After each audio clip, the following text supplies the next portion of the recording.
Cameras over the years have changed and have upgraded their features and what they can do and the video quality that they can give you. And when you're shopping for a new camera, you always try to think, is a brand new camera with the latest features worth it? Or can I get what I need with a cheaper used camera? Well, we're going to walk through that in this video today, and let's get started right away so that you can make the right buying decision when shopping for a camera so that you don't overpay for a camera going forward. Now, the camera that I'm using is the Canon 6D. It was released in 2012 and it's a full frame DSLR camera from Canon. So that's pretty old. The features when it comes to video specs are 1080p at up to 30 frames per second, and you can record 60 frames per second at 720p. That's about it. That's as slow motion as you get. But you get a full frame sensor, and the advantages of a full frame sensor, which mean shallow depth of field and just a relatively nice looking image because you're recording with Canon colors, which many people actually think are the best type of quality that you can get out of anything. So what are the downsides and why did we need to upgrade from here? Well, downside is it's got no autofocus. So basically I had to set focus before I actually started recording, and if I move, I'm going to be blurry. But one of the advantages of this camera was that I was able to install a custom firmware because it's been pretty old, and with this custom firmware called Magic Lantern, I've been able to activate some really cool video focused features, such as you get zebras, you get focus peaking during video, you get lumetri scale, two different types of ways to monitor the light and dark areas of your image. All of that is active. It's pretty cool, and you can see it as a videographer as you're recording the video. So a lot of those features, amongst the other things like recording in RAW, are available with the Canon 6D. And this is the type of look you get. So is this look enough for your YouTube videos? And if you're not going to be moving around much, and you don't need a flip screen. Granted, I'm using a monitor right now so that I can see myself and make sure I'm in frame. But if you don't need all of that stuff, this should be worth it for you. But if you need more features, let's move on over the years and let's see if there's a big difference between 2012 and my latest camera came out in 2020. So we'll go with that. Moving on. And here we have with camera number 2. This is the Samsung NX1, released late 2014, early 2015. Can't really remember what the timing was to that. But we've got a few upgrades in this, and then maybe one downgrade. Okay, so as you know, the Canon 6D was a full frame sensor. Well, the Samsung NX1, which came out, like I said, late 2014, so a couple of years progression, had slightly smaller sensor. It's what's called APS-C. APS-C is like one level down from full frame, so it's still a pretty big sensor. However, you're not going to get the same like shallow depth of field if you're using similar lenses when comparing full frame to APS-C. So APS-C is like 1.5 times smaller if you want to look at that from a sensor standpoint. But what are the advantages that you got from this camera that's still pretty old? Well, it's the introduction of recording in 4K at up to 30 frames per second on this camera. And thankfully, it also enables the fact that you get autofocus, great autofocus during video, which is crucial for those like sessions where you just don't have the ability to autofocus. Like that was a struggle with the last camera. And the color science on this camera is probably not that bad, but look at how old this camera is, 2014. So in 2014, you were able to get this quality, getting this shot. So if you had like basic YouTube where you're moving around a little bit or not much at all, and you're just looking at it, you get a nice looking image off of this camera. Some of the other features that it has for video is slow motion, 120 frames per second in 1080p. And it does that while recording audio as well and maintaining autofocus, which is incredible. It's also a pretty good photo camera, but one of the other things that it does as well is it uses what was considered futuristic file format at the time, which is HEVC or H.265. However, that file format is now pretty common in cameras today that use a lot of, GoPro uses that format, Canon uses that format, Panasonic you name it. And a lot of camera manufacturers have adopted that format because it's very efficient. File sizes are exceedingly small, with quality being pretty high for the small file sizes that you get out of the video. And it's just amazing. Downsides I'd say of this camera is that it's no longer supported or being renewed. So you buy this camera, you can find the lenses on sale. They're not cheap, they're pretty expensive. Or you could adapt like Canon cameras, for example, off of it. But you're not going to, unfortunately, get updates to this camera system. That's the way it is. But if you only need one camera, one lens, you won't be doing too bad at all with this camera system. And then, of course, the files are only 8-bit 420, so similar to that of the Canon 6D. And what that means is that when you're adjusting colors in post, the image can fall apart. But if you plan to do no grading and then you're just going to produce and then upload in post, this is not that bad to use. Check it out. Let's go to the next one. Now here we are, moving on from that mirrorless beast that was the Samsung NX1. We've got the full frame 5D Mark IV from Canon. This came out in late August of 2016, so sometime after the NX1. And of course, moving on, full frame sensor, Canon, you gotta have some exciting upgraded features that are going to make this camera, of course, much better than the Canon 6D and then hopefully the Samsung NX1. Well, what did this camera give you? It gave you 4K at up to 30 frames per second, just like the Samsung NX1 did. It also gave you 1080p at 60 frames per second. The Samsung gave you 1080p at 120 frames per second. But at least the 60 frames per second was all eye and an easy to work with codec, as opposed to Samsung's at the time, which was more difficult. But if we're talking today's standards, the Samsung gave you advantage when it comes to frames per second because you got up to 120 frames per second on the Samsung. But the Canon had the advantage that it used the full frame for the 60 frames per second in 1080p, though it couldn't do 120.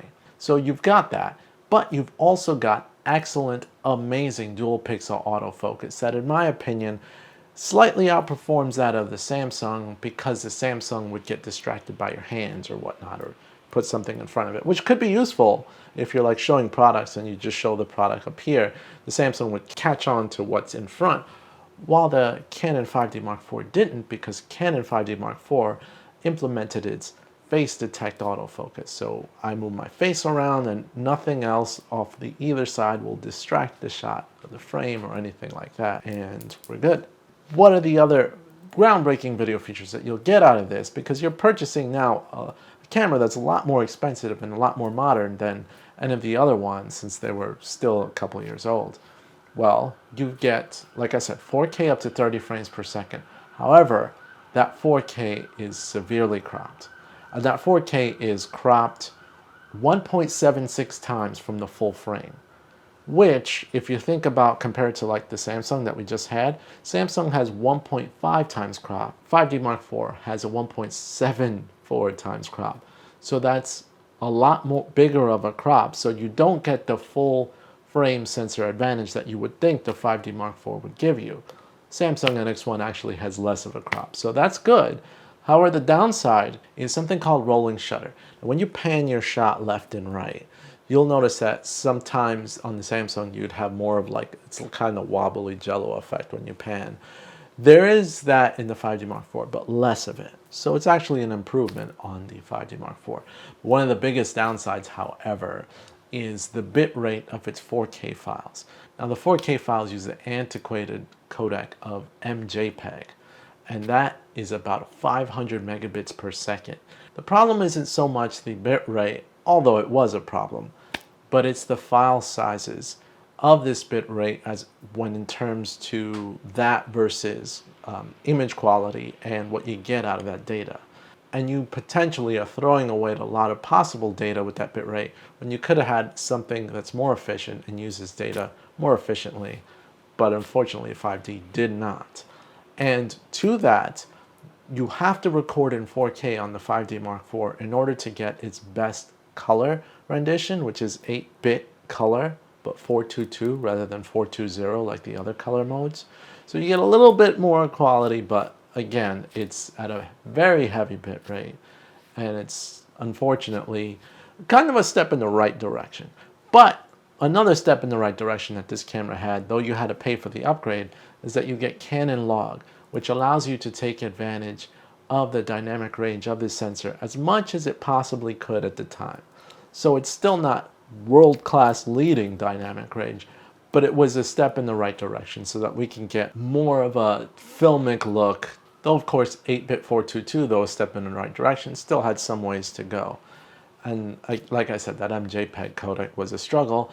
And the other thing is that 5D Mark IV has two card slots, one SD and one compact flash. So compact flash and SD were, at this point when the camera came out, a bit antiquated. People were using CFast at the time, which was a bit faster. So that you had to really be careful on what cards could actually support this higher bit rate for the 4K recording. And the SD card slot only supported UHS 1 SD cards, not UHS 2, which UHS 2 is like a faster style SD card. However, if you look carefully, I've done videos recommending and testing the card slots and how they work. You should definitely check out my old video on that. You are still able to record 4K to one or the other card slot. It has no dual recording. So if you like this type of look, Canon colors, and you are interested in their DSLR lineup, 5D Mark IV, here's what it looks like for YouTube. Now, moving on, we're going back to mirrorless. Moving past the 5D Mark IV, which was back in the DSLR line, we're back to mirrorless. And here we've got the Panasonic GH5, which came out around 2017, early 2017. Now this camera is popular with anyone who loves to create video. Now what are the advantages of this camera? Like I said, Vlog. You've also got the ability to record 4K at up to 60 frames per second. You've got 10-bit 422 recording in the files up to 30 frames per second in 4K. When you go to 60, it won't record 10-bit 422 unless you actually plug in an external recorder. But that's still a lot of detail in those files. The files are H.264, so they're not the latest compression that's out there, but it's still a workable compression that you can do in your editing software. Me personally, I've had some struggles, at least with the higher bit rates when editing them, but all in all purposes, the footage looks clean. Panasonic color science is not bad, though I will say that when recording Vlog, I noticed that a lot of my footage that I record has kind of a green hue, a green shift, so I have to clean it up, add a little bit more magenta in post, and then of course work with it. But the footage looks quite amazing. Now, one thing you would have noticed is that I was manually focusing just to get this shot, and I might be out of focus right now. I don't know if I am. I'll have to adjust it in post. But the autofocus kind of hunts everywhere, especially when you're using a Metabones speed booster, which is what I usually use. I do know that if you use a Lumix lens, you'll have an easier time when it comes to the autofocus. It'll track you a little bit better. But me, for the most part, I own mostly Canon lenses, which means because of the speed booster, it adds a little bit of jerkiness when it comes to the autofocus. And then that brings up another downside to this type of camera. It's the fact that the sensor is half the size of a full frame sensor. So remember before we talked about full frame and APS-C and the advantages of having a bigger sensor. And we sacrificed a little bit of that full frame when it came to the 5D Mark IV, which we talked about a bit before. But now this 4K is 2 times crop. But one of the advantages that this mounting system has is that you could attach adapters that are known as focal reducers, or in Metabone's case, a speed booster. And what it does is it focuses more light from the lens into that small sensor. It reduces your crop ratio, so it's more of like a 1.2 times crop rather than a full 2 times crop. And you get better use of your lens, which means shallow depth of field, and you add more light into the sensor because it focuses it right where you need it, which is better for low light situations, because another downside on this camera, it's not great at low light. It's okay. Now there is a GH5S which actually does a better job at low light. However, it's still a small sensor and you don't have no in-body image stabilization. And that's one thing I wanted to bring up with this camera. It's incredible with its stabilization, keeping your shot basically pretty stable even if you're holding it handheld. And that's something that comes in the body rather than having to attach a lens that has that type of stabilization. So you get pretty good looking shots. And this camera, at this point, it's 2022, came out in 2017, it's 5 years old. I've had it for 5 years, so it's a 5-year-old camera that's still a beast. And cameras of today are still trying to catch up to 4K at 60 frames per second. And you get it with this camera already. Though those autofocus problems might be something that you want to think about, as also the low light situations. But again, if you're just simple YouTube, whatever, you hold your camera, then it might be worth checking out, especially if the high resolution frames per second matters to you. But I think all these cameras, and I'll hold the latest camera compared to this one side by side so you can see the difference. Moving on. So we went from DSLR to mirrorless with the Panasonic GH5. And all of these cameras that I've spoken about so far are cameras that are hybrid cameras. They do pictures and they do video. Well, I've stayed away from purely like the cinema cameras for the most part, strictly because the price tag of cinema cameras was in the 5 to 10,000, like above $5,000 region for the most part, a lot of them. So they seemed almost unattainable for all of us who are really trying to either create a YouTube channel or really start a video business, and we're starting with next to nothing.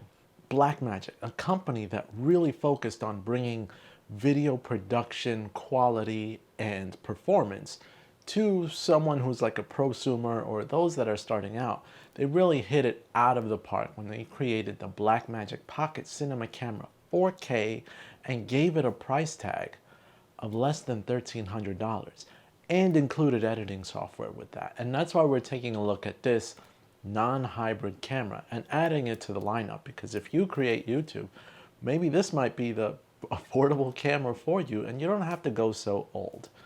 So what are the features of this camera? Well, they really hit it out of the park when it came to a lot of these features. First of all, you've got a 4/3 sensor, not a micro 4/3, but a 4/3 sensor, which means it's slightly less of a crop ratio than the micro 4/3 of the Panasonic GH5 we just looked at.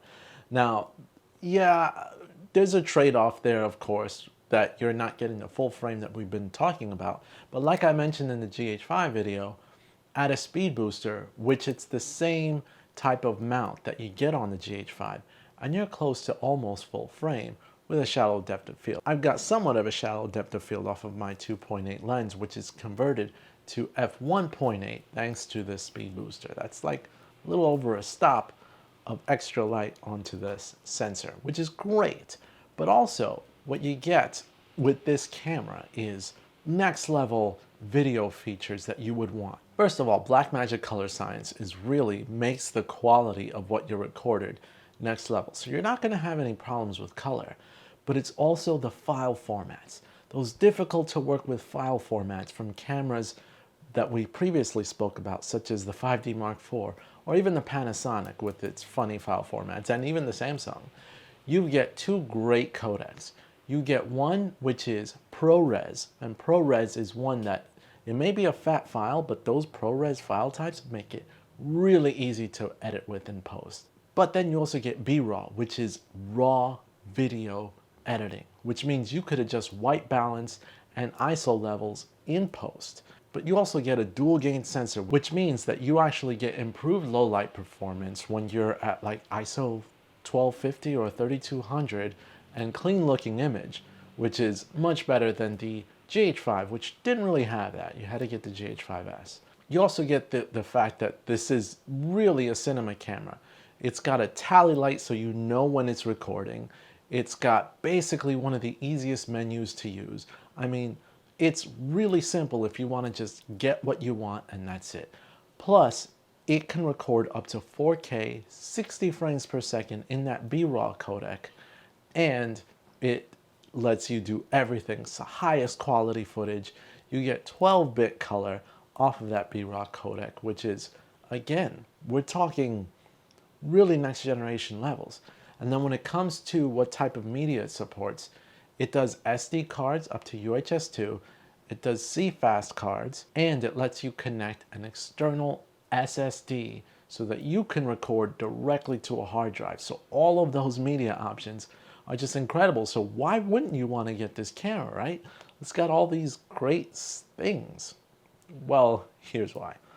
So for YouTubers, like we've seen before, autofocus is pretty important. And though this camera does have autofocus, it's kind of more like a single shot autofocus. So it'll focus on you and then that's it. It's not continuous.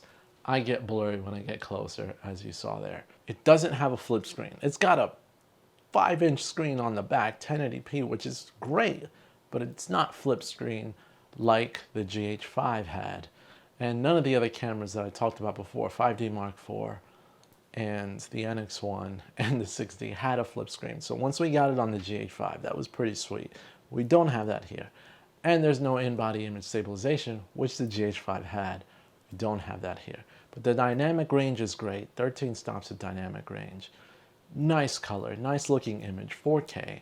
And another thing to keep in mind of, most of the cameras that we spoke about actually oversample their 4K. For example, the NX1 oversamples from a 6.5K sensor down to 4K, so you get a high amount of detail. The GH5 actually oversamples a 4K at around 5K down to 4K, which is still amazing. The 5D Mark IV did not oversample, but it cropped in on that sensor. And much like the 5D Mark IV, the Blackmagic Pocket Cinema Camera 4K does not oversample its 4K. It's actually, the sensor is designed just for this 4K and that's all you get in the video. But it still looks pretty incredible, though it's a softer image compared to those oversampled types of 4K. So that's here, that's what you get. That's what you get off of this camera. Oh, and the battery life, one note, battery life is not good. This is a camera that really needs to be rigged out, so you should think about spending a little bit more money if you're gonna use this camera to kind of like set it up. But once you have it, it's incredible. And one advantage that this camera and the GH5 had over all the other cameras is that there's no 30-minute time limit. You can just record to your heart's content and stop when you're ready. So that's this camera. And here it is compared to the other cameras that we've reviewed so far. Is the upgrade worth it? Well, let's keep going, and we're about to wrap this up. And here we are. Next up, we've got the R6. That's right, not the R5, but I'm using the R6 right now for this recording.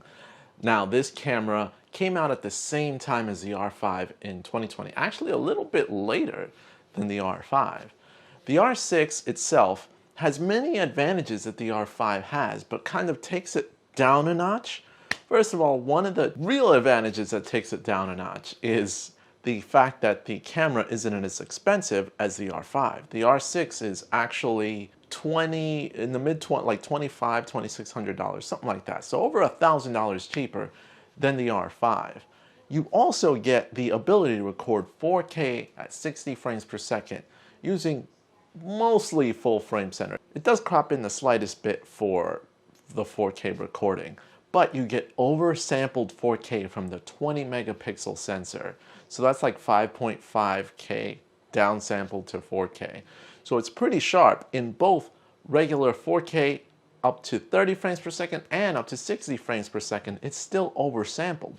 So that's some of the sharpest 4K 60 that you can get out of any camera out of this price range. It's got 2 SD card slots and you can do backup recording. So you can record on both SD cards at exactly the same time. It's got C-Log 3 for that expanded dynamic range. However, here are some of the downsides. The overheating issue, though not as bad as the R5, is still kind of there for its recording for pretty much all 4K modes. You can still get slow motion in 1080p, but it doesn't have 120 frames per second in 4K. It's only got 1080p in 120 frames per second. But it does do 4K 60. In 4K 60, you can slow down 40%, so you still get a pretty nice slow motion off of it. So a lot of these features are the same as the GH5 that came out in 2017. But rather than cropped 4K, you get almost full frame 4K up to 60 frames per second. And you get Canon's amazing dual pixel autofocus with eye detect, which is awesome. I'll show you like a backup recording of what eye detect looks like. And it really, really catches me wherever I go. So it keeps track, if not one eye, the other eye, which is pretty cool. But one of the things that it doesn't have that the R5 has, because it has almost everything that the R5 has, it doesn't have 8K, and it doesn't have like raw recording. It doesn't have raw recording because of the card slots can't handle that very high bitrate. But other than that, this is a very, very capable camera. It's got the in-body image stabilization. It's got, I mean, Canon's RF lenses, but you can adapt EF lenses to RF. And this is one thing that I wanted to mention for the R5 and the R6. You can actually mount an EF to RF adapter that actually has an ND filter. It's a little bit pricey at close to $400, but this of course lets you adjust the exposure on the ND filter. So if you're filming outside, it's almost like an internal ND filter, and you could switch your lenses but always have an ND filter for any type of lens. Even those lenses like the, I think it's like the 11 to 24 millimeter Canon f4 lens, and that has like a circular exterior that you really can adapt an ND filter to. However, with this one, it attaches to the back of the lens, and this EF to RF converter lets you use even that. So a lot of advantages with the R cameras, the R5 and the R6, but the R6 is still missing some of those key features. But again, we've reached the latest and greatest of cameras, and have they really improved from what I showed you in 2012? Let's go to the R5. And here's the final shot. We are now on the Canon R5. This is a 2020 camera. This is the last camera that I'm going to talk about today because it kind of packed it all in from a lot of the features that we were talking about that the previous cameras had or lacked. Some of them had, some of them lacked, but this one kind of just packs most of it in. So what am I talking about? Canon's excellent color science. We got dual pixel autofocus improved with dual pixel autofocus part 2, which focuses on the eye, and it focuses on cars, and it does animals. I mean, it's got all of that. You've got 4K, full resolution 4K, rather than the cropped 4K that we got off the 5D Mark IV. But it's got two types of 4K. It's got a standard 4K, which is basically kind of like a line skip 4K, so the quality isn't as high as you'd hope for. It's actually a little less quality than what you'd get off of the, for example, just one-to-one readout that you get from the 5D Mark IV or from the Blackmagic camera. But it's also got a high quality version of that 4K, which oversamples from the 8K full frame sensor. So again, no crop, and you're getting really sharp detail, which is what I'm recording with now. File formats that it records include H.264, H.265, and RAW. Now, there have been a lot of complaints when it comes to these file formats, but I in particular have had a great time editing the files off of the R5. When I want 4K footage and I don't need RAW footage, I will record 4K HQ for the most part, and I'll record that in its most compressed IPB light mode. When editing those type of files, you still get amazing quality. You still get 10-bit 422 footage if you record in HDR-PQ or in Canon Log or Canon Log 3. And it's just wonderful to edit with, and it edits very quickly. So that's what I'm actually recording right now in 4K HQ because it oversamples that 8K. And for comparison purposes with the other cameras, that's what I'm showing you right now. But when recording 8K, if you're not recording 8K RAW, in my experience, it does get a little jumpy, and the higher frame rates such as 4K 60 and 4K 120 can really be a little bit of a stutter. So you might need to actually encode that. And speaking of, that's right, not only can you record 8K, but you can record 4K 60 frames per second, just like the Blackmagics and the GH5, which is a couple of years old at this point, but you also get 4K at 120 frames per second. And full dual pixel autofocus works in both 4K 60 and 4K 120. Now the GH5 and the Blackmagic that we spoke about cannot compete with the autofocus that you get off of these modes. The downside, of course, is that when you're recording 4K at 120 frames per second, you do not get any audio, but at least you get that autofocus. And that's something that the NX1 had with its 1080, that you get autofocus and audio at the same time. Well, this sacrifices the audio, but you do get the ability, of course, to have that higher quality, higher resolution in 4K. So although those recording modes are great, it's got a flip screen, which we didn't have on the 5D Mark IV. It's got in-body image stabilization similar to the GH5. And although there's some kind of like distortion when you actually use it, it's still really good for those situations where you don't have a tripod and need to hold it. So the card slots, it has UHS 2 card slots, and it also has a CF Express Type B card slot, which is really fast and necessary for that 8K RAW recording. So all of these modes, all of these features, it's basically the dual camera. It's got it all, right? Well, it's also got that heavy price tag of around $3,800 or $3,900. So it is more expensive because it's newer, which is why we went through this exercise. Is it really worth it if you need it? And to me, it's all about image quality, and a lot of those older cameras provide a stunning image quality. But another downside to this camera as well is that the 8K, any of the 8K modes, 4K 120, 4K 60, and high quality 4K up to 30 frames per second does cause the camera to overheat in extreme conditions. I've actually gone a long time of recording with this camera without overheating because of Canon software updates. But in a situation where you do need long form recording of those either higher frame rate with higher resolution modes, you might want to think twice about relying on this camera. But it's got really good alternatives. If you need 60 frames per second and the 4K 60 overheats on you, switch to 1080p 60. You still get a really great looking footage. But then you could do that on the 5D Mark IV. But and there's alternatives such as the A7S III that does 4K 60, actually looks better and does not overheat. And then 4K 120 does overheat, and if you need 120 frames per second and you have the R5, you can switch to 1080 at 120 frames per second, still have use of that amazing autofocus, and you don't have to worry about overheating. So there are workarounds, but then there's also the A7S III that does 4K 120, looks a lot better, and well, not a lot better, but it looks a little bit better when it comes to detail, and it doesn't overheat in the same way. It can overheat if you're in like direct sunlight, but the cool off time and the reliability is still better from what I've seen, and the file types are actually easier to work with in those modes. But you don't have those 8K modes, which the R5 does have. And if you absolutely need that 8K, well, you do have the A1, which is a more expensive camera. But we're already talking about new cameras and high-priced cameras. So there are options when you need those higher resolution, higher bitrate, higher frame rate modes. But then, of course, now we're in territory, even with the R5, that we're now spending modern money. So from that case, buy the camera that suits you. But the R5 pretty much does it in a lot of scenarios.